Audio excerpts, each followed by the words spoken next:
Friends, ఇవాళ నేను చేసిన ములక్కాడ పిక్కలు, ఇంకోటి వచ్చేసి మ్యాంగో పిక్కల్. ఫ్రెండ్స్, ఇవాళ మా హస్బెండ్కి వేడివేడిగా రైసు, యమ్మీగా మ్యాంగో పిక్కలు వేసుకొని తింటే ఉంటుంది. పిక్కలు ఈ వేడివేడిగా అన్నము సూపర్.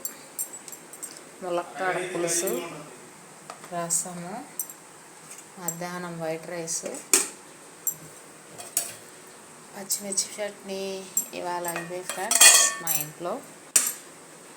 వీడియో నచ్చితే లైక్ చేయండి, షేర్ చేయండి, కామెంట్ చేయండి, ప్లీజ్ సబ్స్క్రైబ్. Bye friends.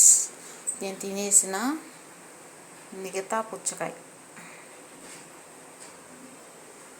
రసం మీద మూత వేయాలి ఫ్రెండ్స్, మర్చిపోయా, ఇప్పుడే తీసిన. దాని మూత ఎత్తి దానిపైన అదే వంచాను.